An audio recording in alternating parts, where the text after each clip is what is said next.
In this video, I will break down everything parents need to know about respiratory syncytial virus, or commonly called RSV in infants. I will cover the babies who are at high risk, the transmission, prevention, common symptoms, what to do at home, and when to call the pediatrician.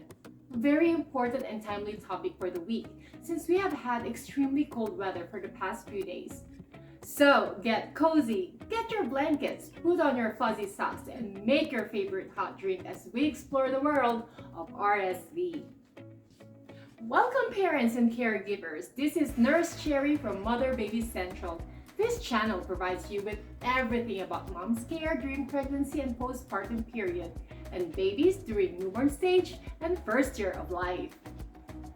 First, let's understand what an RSV is. RSV is one of the viruses that causes the common cold.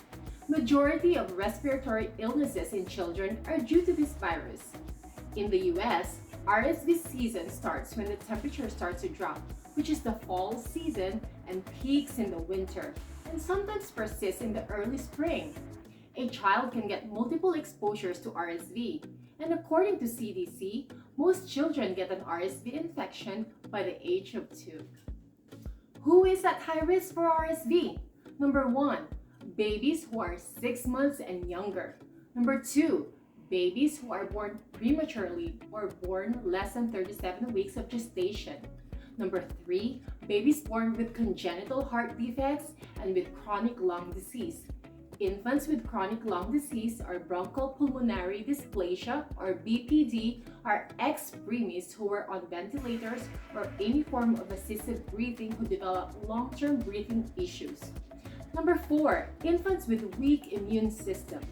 Number 5, infants with neurological defects like muscular dystrophy. And that is not to say that adults don't get affected with RSV infection, because we do too. How is RSV transmitted? It is transmitted the same way as all other respiratory viruses, like how you get influenza or the flu. Number 1, through droplet infection. When an infected person coughs, sneezes, laughs, shouts, or sings, the virus emits from the oral mucosa of the infected person, which then floats in the air and remains suspended in the air for hours until it transfers to another host or individual. Or if you are facing the infected person and that person coughs on you without covering the mouth, then you will directly catch RSV in that manner. Number 2, indirect contact. When a person touches a contaminated surface, like a crib, a toy, a button on the elevator, side rails of the escalator, tables or chairs, doorknobs, faucets, and every other inanimate object your hand touches, after which you then touch your eyes, your face, or your mouth, then the virus transferred indirectly that way. And number 3, direct contact, like giving smooches or kissing baby in the face.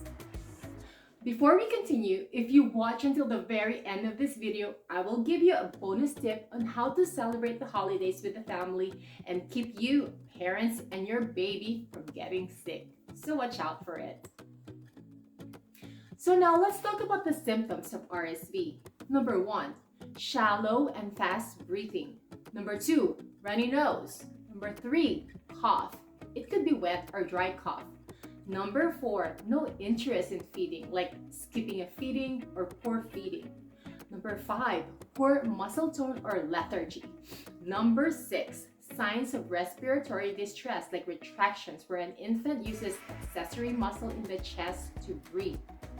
Number 7, fever. Check a rectal temperature. Anything greater than 100.4 degrees Fahrenheit is a fever. Number 8, fussiness or irritability. Any comfort measures don't work to get your baby to settle down. Number 9, bluish discoloration of the face and nail beds called cyanosis. Check the infant's fingernails also. It should be pinkish and not blue. And number 10, apnea or absence of breathing for 20 seconds. How can we prevent RSV? Although it is very common, there are still ways of preventing it from infecting our babies. Number 1, and the most important of them all, hand washing. Wash your hands frequently, around 15 to 20 seconds, especially before touching or holding your baby. Hand sanitizers are great too, but nothing beats hand washing, hands down. If you do not have access to soap and water, then sanitize your hands with alcohol-based sanitizer frequently and refrain from touching your baby's face. Number 2, please cover your mouth with your arms like this when coughing or sneezing. And if you accidentally use your hands to cover your mouth, wash immediately. Number 3, always clean and sanitize high traffic areas and surfaces like the doorknobs, tables and chairs, side rails of the stairs, light switch, ribs, faucets, and others. Wipe the remote controls, cell phones, and computer keyboards as well. Number 4, avoid close contact or keep your distance with other people or family members who are symptomatic. No shaking hands, kissing, hugging, sharing a cup, or sharing utensils. Number 5, do not expose babies to secondhand smoking.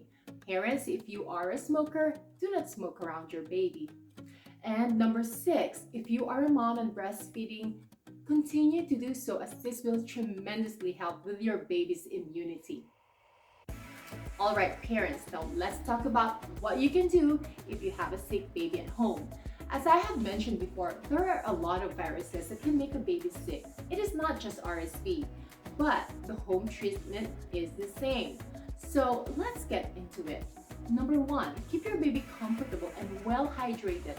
For babies less than 6 months of age, offer the breast every 2 to 3 hours, and for bottle-fed ones, keep the baby fed every 3 hours. And for babies older than 6 months of age, aside from feeding breast milk or formula, offer other fluids like water frequently.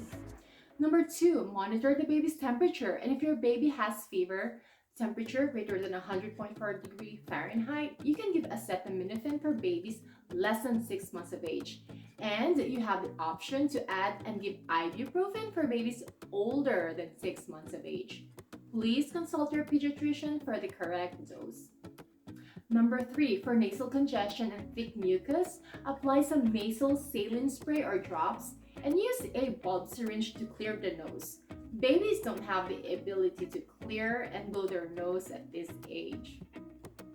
For high-risk infants, there is a preventive medication given via injection to protect these groups of babies from RSV called palivizumab or Synagis. You can get more information about this medicine by consulting your pediatrician. And so now finally we arrive at when to call the pediatrician. Here's my rule of thumb. You have the freedom to follow it or not. Anything that makes you uncomfortable about your baby's symptoms, call your pediatrician. Trust your gut, and if you ended up being incorrect with your hunch, it's totally fine. As I've always said, better safe than sorry. But here is a guide when to call the doctor. High fever, any signs of respiratory distress like retractions, wheezing, flaring of the nose, fast breathing, lethargy, poor feeding or skipping a feeding, cyanosis or bluish discoloration of the face, or being pale. RSV is a common cause for bronchiolitis and pneumonia, so be vigilant with the symptoms if your baby is sick. If you find your baby not breathing or not responsive, please call 911. And for the bonus tip, here are some creative ways on how to celebrate the holidays with the family without getting sick. I will probably talk more on how to keep the parents healthy because they are the baby's caregiver. And so if parents are not sick, then hopefully the babies will not get sick either. So here we go. Number 1, as much as you would like, avoid kissing, hugging, and shaking hands. You can do a fist bump instead or high five in the air. Number 2, get your flu shot. Number 3, wash hands with soap and water frequently or sanitize with alcohol-based sanitizer like crazy. Number 4, sounds lame, but instead of an in-person party, do a Zoom party instead. This is probably only applicable to the germaphobes. If you stay home, then you have less exposure to viruses and germs. And number 5, always be on top of your health by living a healthy lifestyle, eating right and being active. Just remember, there are always consequences for our actions. If we embrace our decisions with fervor and without regrets, then we can truly say we are living our life to the fullest. So you do you, boo! And there you go, parents, everything you need to know about RSV. I hope you get value from our video for the week. Please share it to someone who needs the information the most. Be well, everyone. Make this day count, and happy watching!